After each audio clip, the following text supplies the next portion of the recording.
Menteri Keuangan Purbaya Yudi Sadewa menyerahkan proses hukum penggeledahan rumah dan kantor pejabat Direktorat Jenderal Bea Cukai pada Kejaksaan Agung. Penggeledahan tersebut terkait dugaan korupsi ekspor limbah minyak kelapa sawit pada tahun 2022.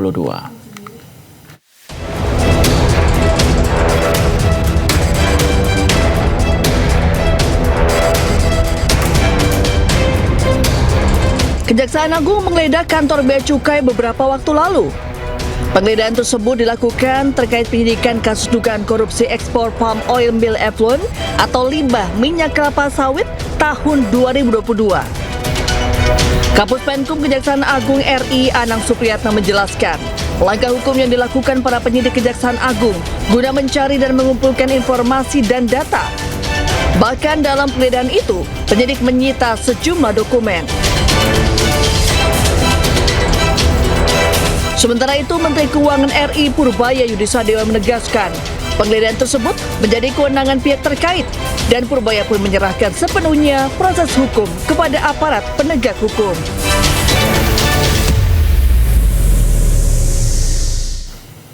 Pemirsa, tak hanya kebijakan Menteri Keuangan Purbaya yang jadi sorotan, gaya sang Menteri Koboi juga berhasil mengambil hati rakyat. Bagian masih Yusane. Menkeu Purbaya belakangan terus menjadi sorotan publik. Pria yang kerap disebut sebagai Menteri Koboi ini pamer jaket baru berlogo 8% yang menyimbolkan target pertumbuhan ekonomi 8%.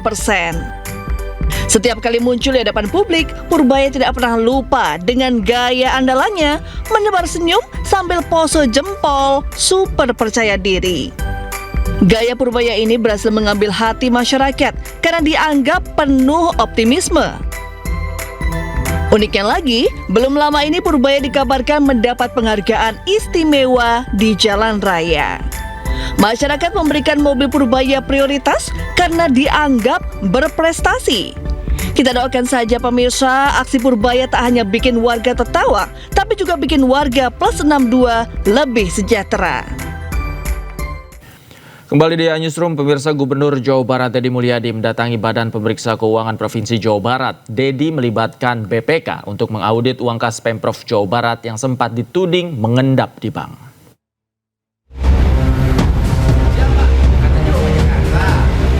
Gubernur Jawa Barat meminta Badan Pemeriksa Keuangan untuk memeriksa kas pemerintah Provinsi Jawa Barat. Hal ini dilakukan di tengah tudingan adanya dana yang mengendap di rekening bank milik Pemprov Jawa Barat. Deddy Mulyadi menampik tudingan itu dengan meminta BPK melakukan audit dan hasilnya akan diumumkan. Justru kedatangan ke BPK ini meminta BPK untuk melakukan pendalaman terhadap alur kas pemerintah Provinsi Jawa Barat karena BPK yang punya kewenangan untuk melakukan pemeriksaan. Jadi yang menilai apakah ada anggaran yang diendapkan di Provinsi Jawa Barat yang harus menyatakannya adalah BPK karena dia punya kewenangan melakukan audit. Gitu loh. Berarti yang dituduhkan Pak Purbaya itu dana apa? Dari pejabat sendiri? Saya tidak tahu kan, kalau saya kan hanya menceritakan uang daerah Provinsi Jawa Barat gitu loh. Mungkin Pak Purbaya beranggapan bahwa uang Provinsi Jawa Barat tidak dibelanjakan. Sebelumnya Menteri Purbaya Yudi Sadewa menyebut banyak pemerintah daerah yang dananya mengendap dalam bentuk deposito di bank. Pengendapan dana itu bisa menjadi anggapan bahwa dana daerah tidak terserap dengan baik oleh masyarakat. Ada yang ngaku katanya uangnya bukan di deposit tapi di checking account apa? Giro, malah lebih rugi lagi. Bunganya lebih rendah kan? Kenapa taruh di checking ada di giro kalau gitu? Ya pasti nanti akan diperiksa BPK. Pernyataan Purbaya soal dana daerah yang mengendap menimbulkan beragam reaksi, termasuk pemerintah Provinsi Jawa Barat. Gubernur Jawa Barat Deddy Mulyadi bahkan sampai datang ke Kementerian Dalam Negeri untuk meng-cross-check anggaran Pemprov Jabar yang ada di bank. Tim Liputan iNews melaporkan. Sementara itu, Gubernur Jakarta Pramono Anung tegaskan tak ada perbedaan dana Pemda yang disimpan di bank antara Pemprov Jakarta dan Kementerian Keuangan. Sementara Gubernur Sumatera Utara Bobi Nasution membantah ada triliunan dana daerah yang mengendap di bank. Jadi kalau Jakarta, baik di Kemendagri, kami mengecek sendiri maupun di BI tidak ada perbedaan. Jumlah yang jumlah yang disampaikan oleh Bapak Menteri Keuangan 14,6 triliun itu betul. Dan ada dua, satu yang memang berupa deposito, yang satu berupa giro. Dua-duanya diperbolehkan. Dan dua-duanya kita gunakan untuk menyelesaikan pembayaran-pembayaran yang akan timbul sampai dengan akhir Desember. Kami memperkirakan sampai dengan akhir Desember kurang lebih 16 sampai dengan 18 triliun yang perlu diselesaikan oleh pemerintah Jakarta. Jadi artinya dana itu pun masih kurang.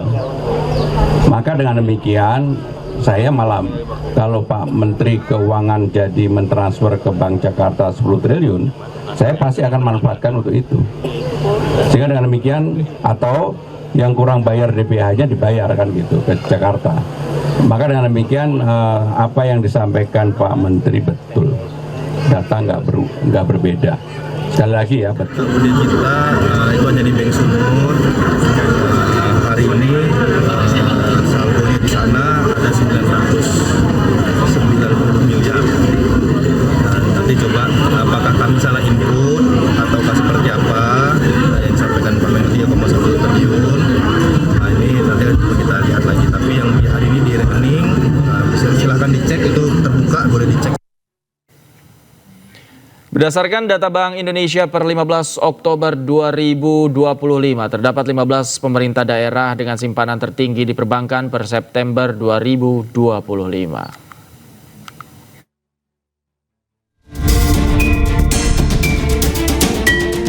Pertama, Provinsi DKI Jakarta 14,68 triliun rupiah. Kedua, Provinsi Jawa Timur 6,84 triliun rupiah. Ketiga, Kota Banjarbaru 5,17 triliun rupiah.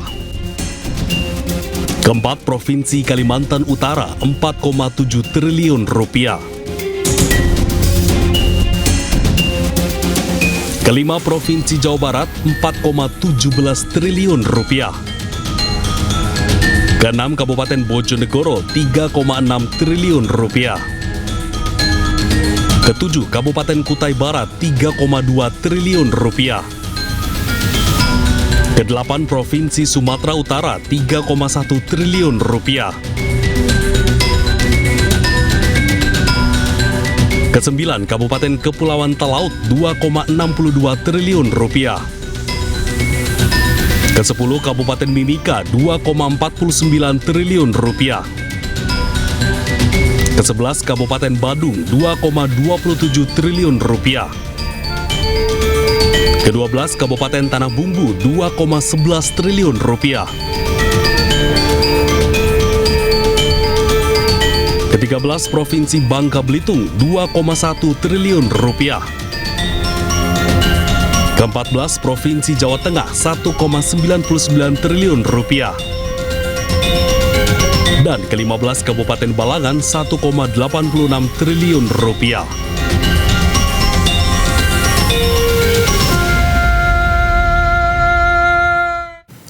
Menteri Dalam Negeri Tito Karnavian berdalih perbedaan data dana pemerintah di bank antara Kementerian Dalam Negeri dan Bank Indonesia masih dalam batas wajar. Menurut Tito, perbedaan terjadi karena dana sifatnya bergerak.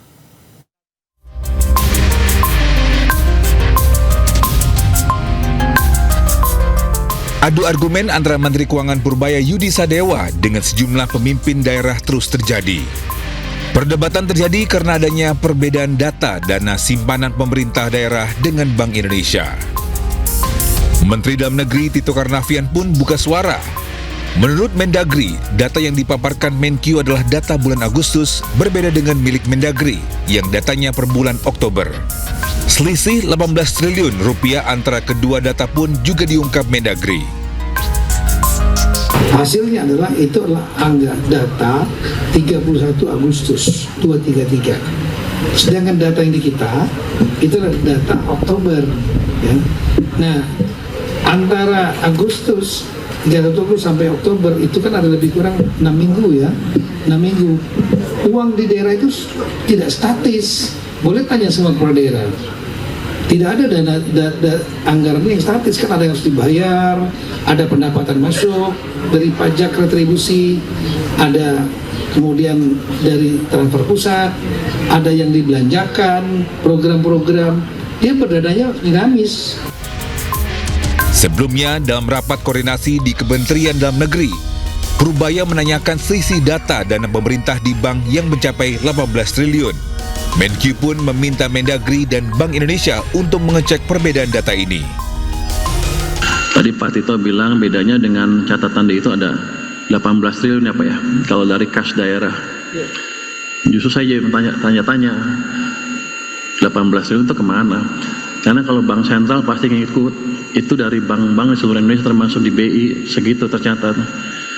Kalau di Pemda kurang 18, mungkin Pemdanya kurang teliti ngitungnya Pak, nulisnya Pak. Kalau BI itu pasti udah di sistem semuanya. Jadi itu mesti diinvestigasi itu kemana yang selisih 18 triliun itu. Sebelumnya disampaikan berdasarkan data Bank Indonesia yang digunakan Menteri Keuangan, dana simpanan pemerintah daerah mencapai 233 triliun rupiah. Sementara data Kementerian Dalam Negeri melalui Sistem Informasi Pemerintah Daerah atau SIPD mencatat angka 215 triliun rupiah. Tim Liputan iNews melaporkan.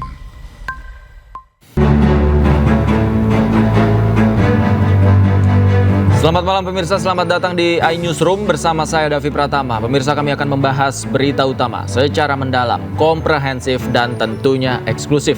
Sebagai pembuka Newsroom kali ini kami memiliki informasi setelah mangkir, Lisa Mariana akhirnya datang ke Barreskrim untuk menjalani pemeriksaan. Lisa diperiksa sebagai tersangka kasus pencemaran nama baik Ridwan Kamil.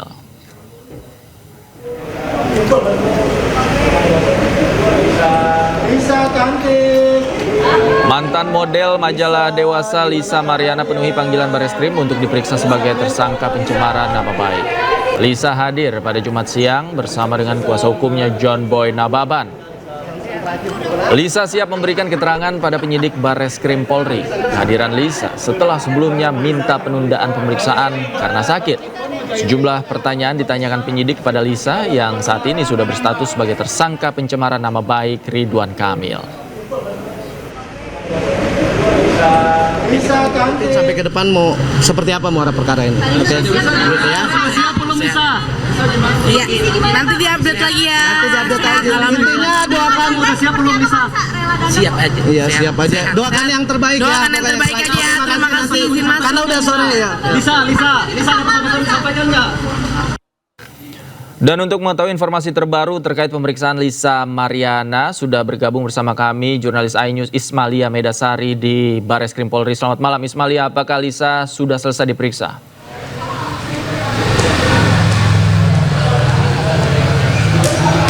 Ya, selamat malam Davi dan juga pemirsa. Hingga saat ini Davi, untuk pemeriksaan Lisa masih terus dilakukan atau masih belum selesai. Tepatnya malam ini sudah pukul 19:05 yang dimana tadi sepantauan kami memang Lisa datang bersama kuasa hukumnya pada pukul 14.27. Ini berarti tandanya sudah 4,5 jam lamanya Lisa diperiksa, namun hingga sampai saat ini masih belum ada tanda-tanda Lisa selesai diperiksa. Dan memang sebagai informasi Davi dan juga pemirsa, Lisa diperiksa sebagai tersangka atas kasus pencemaran nama baik Ridwan Kamil beberapa waktu yang lalu, dan memang sejatinya Davi dan juga pemirsa, pemeriksaan ini seharusnya dilakukan pada tanggal 20 Oktober 2025 lalu.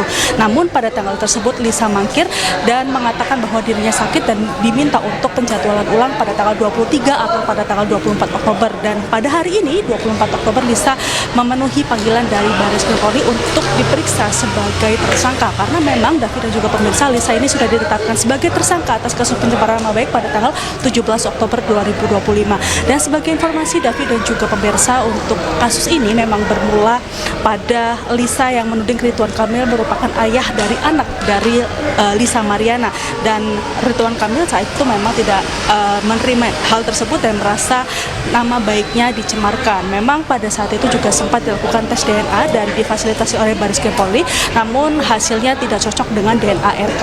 Dan memang sebelumnya juga Barreskrim sempat melakukan mediasi antara Lisa dan juga Ridwan Kamil, namun hasil mediasi berakhir deadlock atau tidak mencapai kesepakatan, dan kasus pencemaran nama baik RK pun ini naik ke dalam penyidikan hingga tingkat kepenyidikan, maksud kami dari penyidikan lalu melakukan gelar perkara dan menetapkan Lisa Mariana sebagai tersangka atas kasus pencemaran nama baik, Ridwan Kamil. Sampai saat ini kami masih terus menunggu dan akan mengupdate informasinya kembali tentang pemeriksaan Lisa Mariana. Kembali ke Anda, David. Baik, terima kasih Ismalia Medasari melaporkan langsung dari Bareskrim Polri. Selamat malam, selamat bertugas kembali. Pakar telematika Roy Suryo dan pakar kebijakan publik Bonatua Silalahi mendapat salinan ijazah Presiden ke-7 Joko Widodo dari KPU. Roy mengaku menemukan keanehan setelah melihat ijazah tersebut.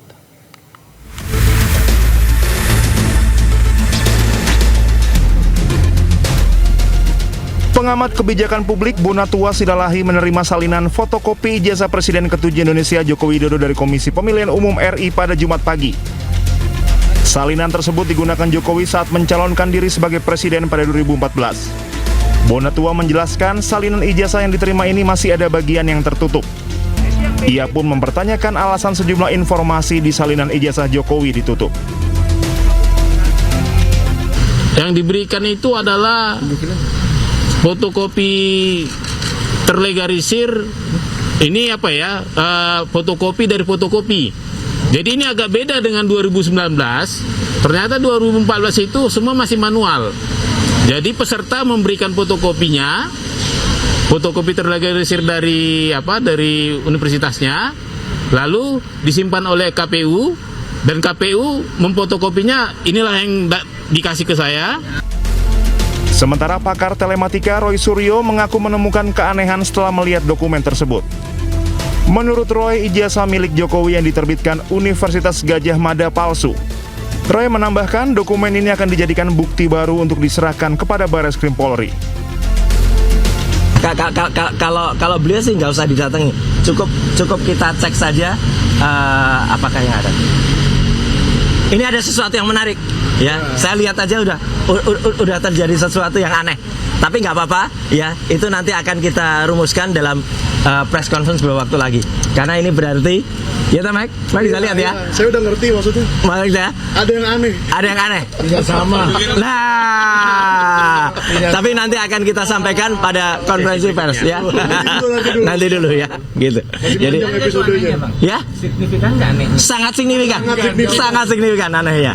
Ya. Pak Roy bawa yang tanda tangannya. Ya, bisa mengarah bahwa terjadi kepalsuan. Dah kata kuncinya itu. Udah. Jadi 99,9% tetap palsu.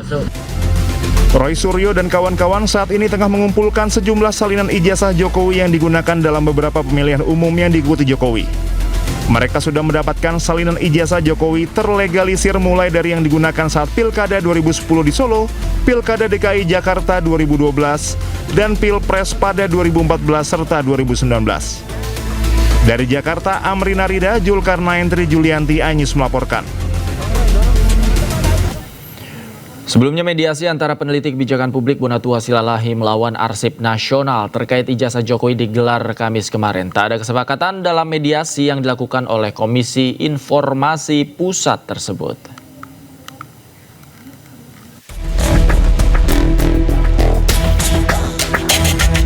Sidang mediasi sengketa informasi publik tentang ijazah Jokowi berakhir deadlock atau tanpa kesepakatan. Mediasi ini dihadiri langsung oleh termohon Bonatua Silalahi dan pemohon pihak Arsip Nasional RI. Bonatua menjelaskan bahwa yang menjadi objek sengketa bukanlah sosok orangnya, melainkan ijazah Jokowi. Ia menilai dokumen ijazah Jokowi seharusnya menjadi arsip publik dan disimpan oleh Arsip Nasional.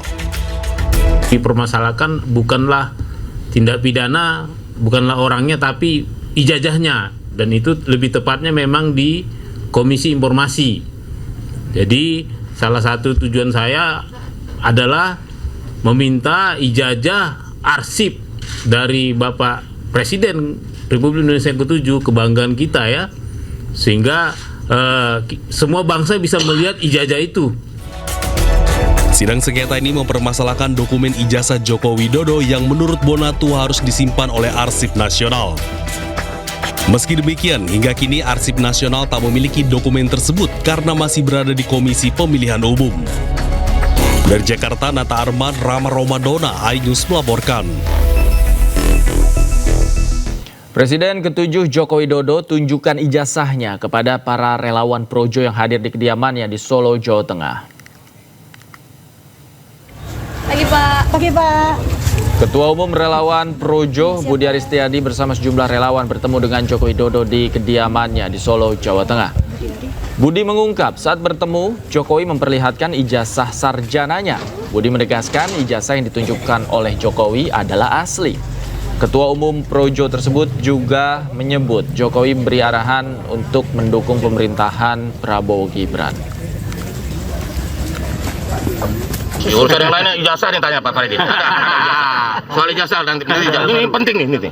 Tadi dikasih lihat. Sebetulnya ijazah tanya Mas Roy aja lah. Ya, udah kasih lihat tuh yang tadi ngomong itu, yang penting. Iya, jadi sebetulnya udah bolak-balik kalau masalah ijazah ini Pak Jokowi udah menegaskan bahwa ijazahnya memang ada.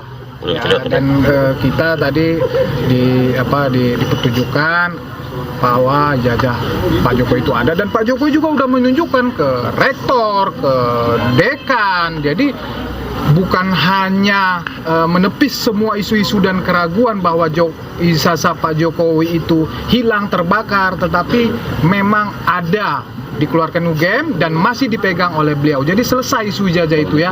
Ya, makasih ya. Udah.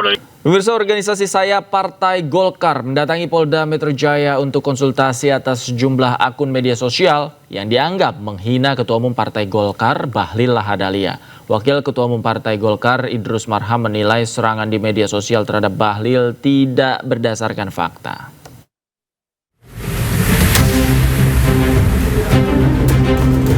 Dua organisasi Saya Partai Golkar, yakni Angkatan Muda Partai Golkar dan Angkatan Muda Pembaharuan Indonesia, mendatangi Polda Metro Jaya dan Bareskrim Polri pada Senin 20 Oktober 2025.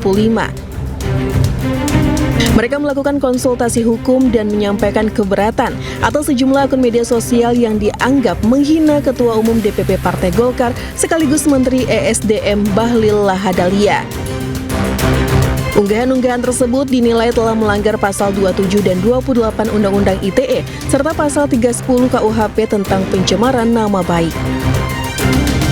Jadi pada prinsipnya bahwa terhadap konten-konten yang telah melakukan penyerangan secara membabi buta, secara tidak etis, itu belakangan ini yang masif, yang cukup luar biasa itu, kontennya itu telah terpenuhi unsur.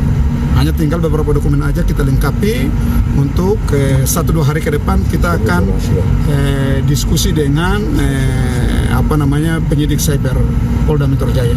Dari ketua AMPG itu datang ke Direktorat Siber, berkomunikasi, melakukan konsultasi. Itu tahapan yang baru kami terima, ya. Sementara Wakil Ketua Umum Partai Golkar Idrus Marham menilai serangan di media sosial terhadap Ketua Umum DPP Partai Golkar sekaligus Menteri ESDM Bahlil Lahadalia tidak berdasarkan fakta. Menurut Idrus, framing negatif terhadap Bahlil di media sosial tersebut hanya berdasarkan opini. Yang melakukan bersembunyi di balik kata demokrasi itu yang tidak dikendalikan oleh nilai-nilai Pancasila berarti kebablasan. Framing negatif terhadap Bung Bahlil Lahadalia sudah tidak diinspirasi oleh nilai-nilai Pancasila, dan karena itu saya katakan itu sudah kebablasan. Kembali ke jalan yang benar. Itu. Kebebasan berekspresi menurut Idrus seharusnya diarahkan untuk membangun bangsa, bukan menyebarkan kebencian dan fitnah. Idrus menilai beragam ujaran kebencian yang tertuju kepada Bahlil dinilai sudah melampaui batas.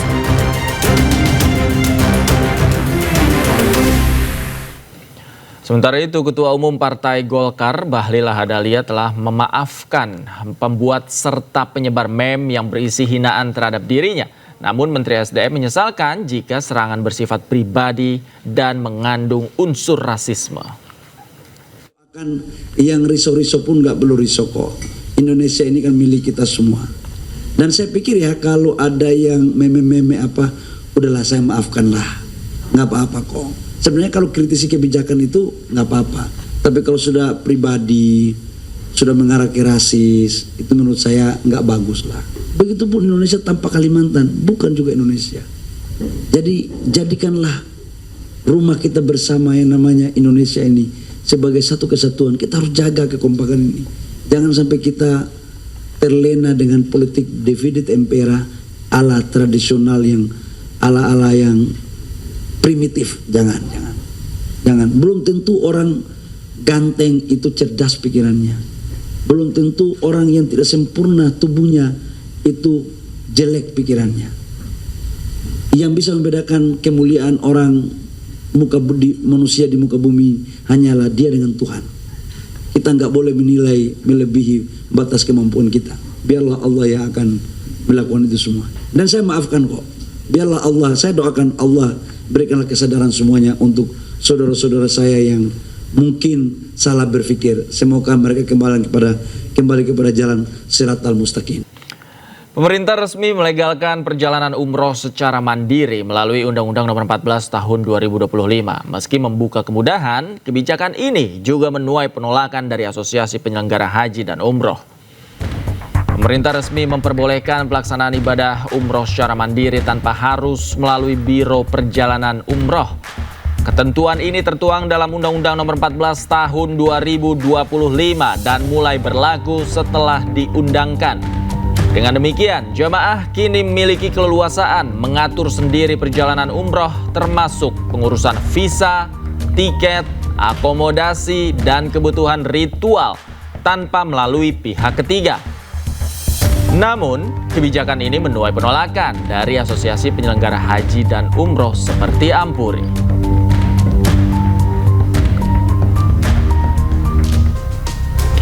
Sekjen Ampuri Zaki Zakaria menyebut umroh mandiri sekilas nampak seolah memberi kebebasan.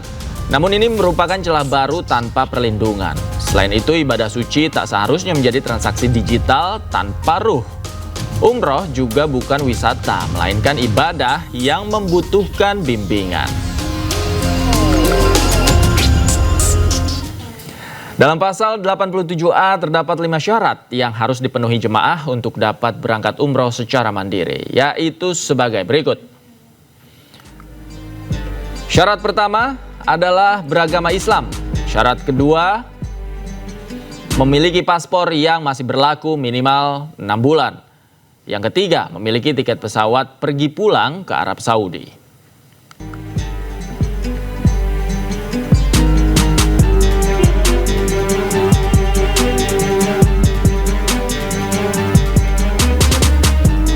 Yang keempat, memiliki surat keterangan sehat dari dokter.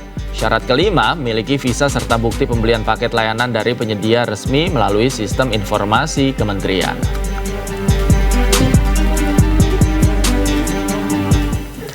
Pemirsa, Presiden Prabowo Subianto secara resmi menyetujui pembentukan Direktorat Jenderal Pesantren di lingkungan Kementerian Agama. Pembentukan dipicu salah satunya ambruknya bangunan pesantren Al-Khazini.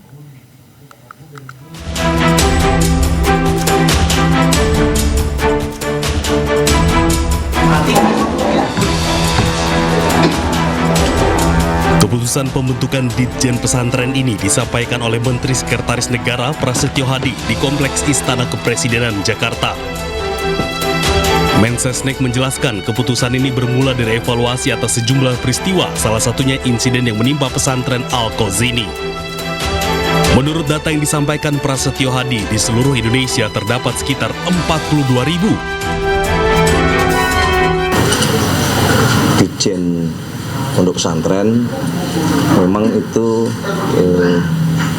bermula dari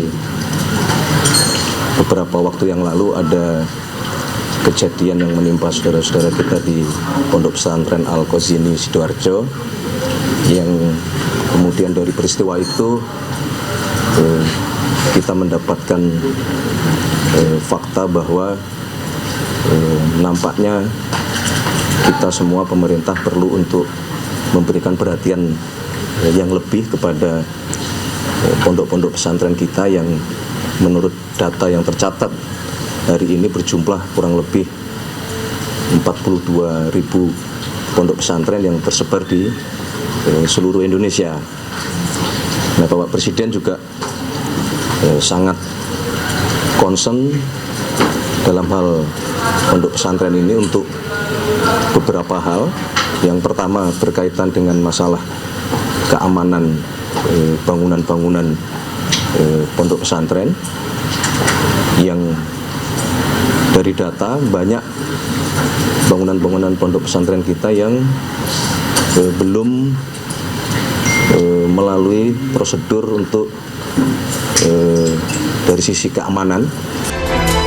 Menteri Sekretaris Negara menambahkan saat ini pemerintah tengah menyiapkan program pelatihan bagi para santri di bidang konstruksi dan teknik bangunan melalui Kementerian Pekerjaan Umum.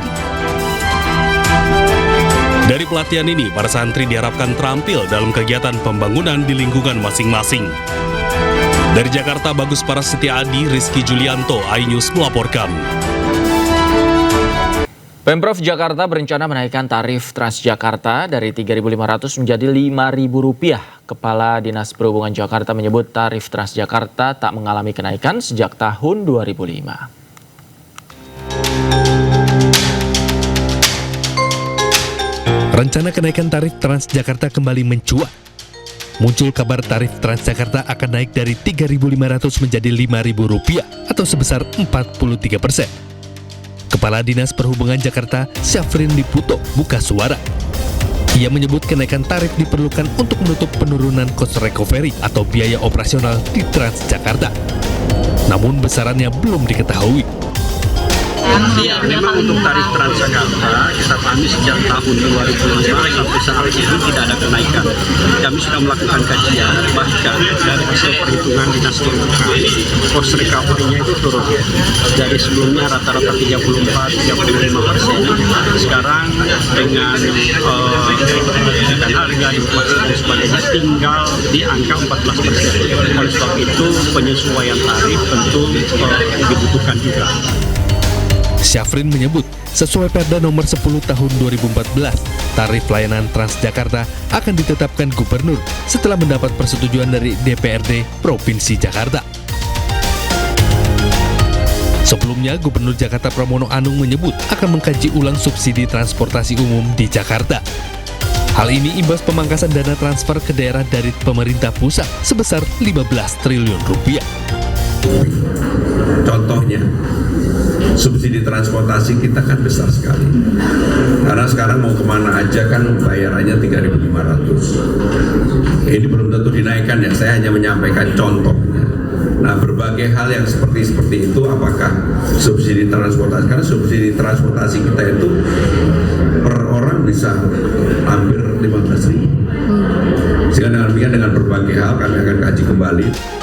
Pemangkasan dana transfer ke daerah membuat anggaran pendapatan dan belanja daerah atau APBD Jakarta 2026 turun dari 95,35 triliun menjadi 79,06 triliun rupiah.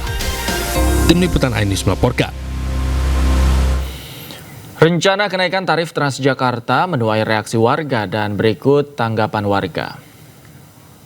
Kalau untuk kenaikan tarif itu nggak ada masalah sih, misalkan memang untuk perbaikan fasilitas, untuk kepentingan masyarakat, mungkin tempat busway-nya jauh lebih baik, Transjakarta juga tepat waktu, is okay. Tapi kalau nggak ada manfaatnya ya mungkin bisa dikaji ulang sih kebijakan itu. Kalau menurut aku sih dengan TJ yang udah menyebar luas ya, bahkan sampai Bogor juga, aku kan tinggal di Bogor, dengan kenaikan tarif 5.000 itu sih aku setuju aja sih, karena kalau misalnya ditingkatkan lagi terus lebih banyak lagi gitu jalurnya, itu bakal jadi lebih bagus juga. Kalau menurut saya sih agak memberatkan ya, karena dengan 3.500 saja walaupun subsidinya agak besar, cuman harga terjangkau kalau 3,5. Kalau 5.000 tuh kan naik ya, berarti agak lebih mahal lagi untuk memberatkan juga pekerja-pekerja yang biasa naik ya. Kita ke informasi lain, pemirsa, PSSI pastikan masih menggodok calon pelatih timnas Indonesia menggantikan posisi Patrick Kluivert. Ketua umumnya Erick Thohir menyebut belum putuskan apapun termasuk nama pelatih sementara untuk skuad Garuda.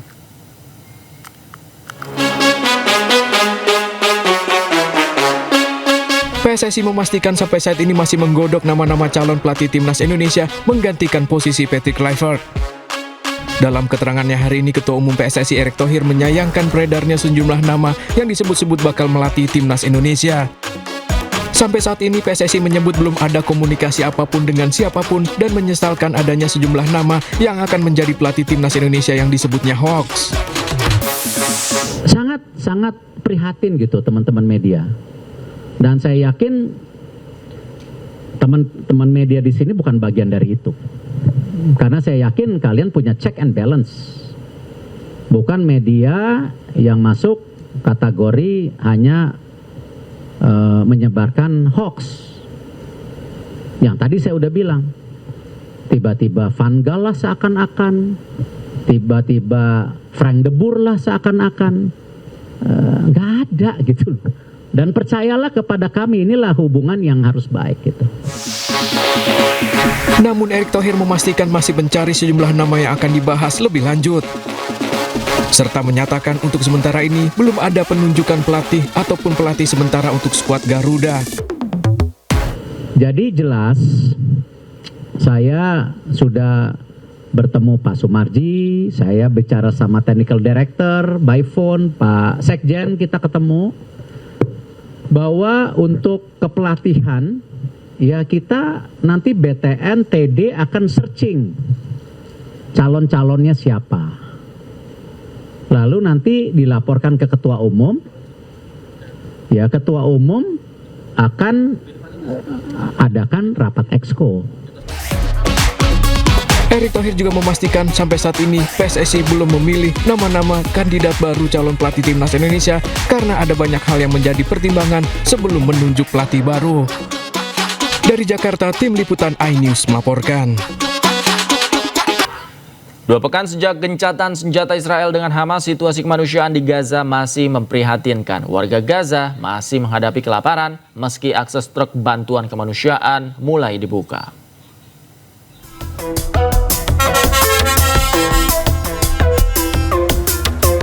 Dua pekan sejak gencatan senjata 10 Oktober lalu, ratusan truk bantuan kemanusiaan telah masuk ke jalur Gaza. Setiap harinya, 89 truk bantuan diperbolehkan masuk sebagai bagian dari kesepakatan gencatan senjata antara Israel dengan Hamas. Meski demikian, jumlah ini masih kurang, jauh di bawah kebutuhan.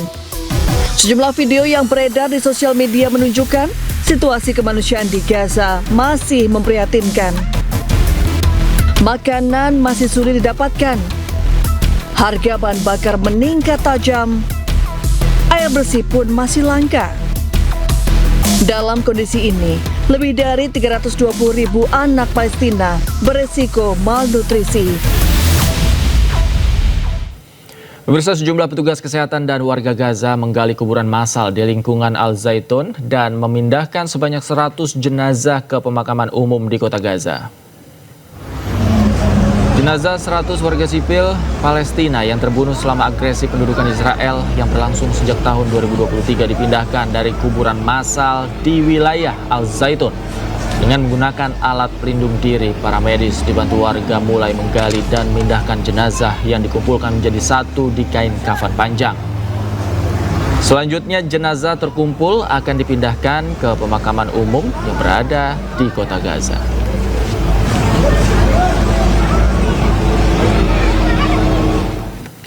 Pasien kanker di jalur Gaza memperjuangkan kesempatan untuk perawatan kemoterapi dan perawatan lainnya. Bahkan banyak pasien di antaranya hanya bisa menunggu di kompleks medis Nasser di Khan Yunis.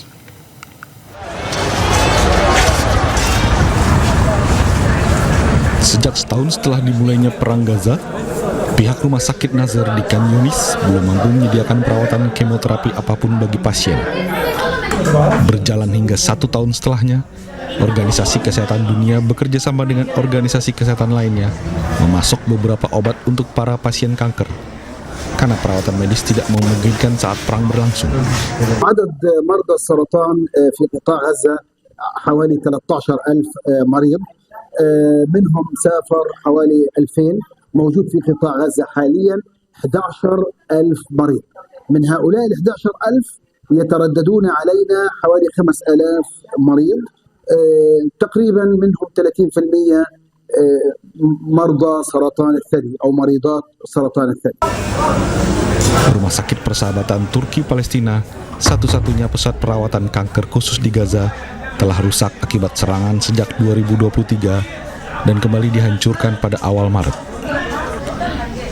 Kedua belah negara memang telah menyepakati gencatan senjata serta pemulangan para sandera dan tahanan pada tahap pertama perjanjian damai Gaza. Sementara tahap selanjutnya akan mencakup tata kelola pasca perang dan masa depan kelompok Hamas. Hancurnya fasilitas kesehatan di Gaza membuat para penyintas kanker, khususnya anak-anak, harus mencari alternatif berobat agar bisa bertahan hidup. Hampir 200 penderita kanker asal Gaza berobat di negara tetangga Yordania. Dan pemirsa, informasi yang akan hadir ini sekaligus menutup jumpa kita di iNewsroom malam hari ini. Temukan informasi-informasi terbaru lainnya di www.inews.id. Cuplikan tayangan berita iNews juga dapat Anda saksikan di kanal YouTube @official_iNews. Saat lagi rekan saya Reni Arumsari akan hadir dalam program iNews Prime. Akhir kata mewakili kerabat kerja yang bertugas, saya Davi Pratama pamit undur diri. Terima kasih, selamat malam, selamat berakhir pekan. Sampai jumpa.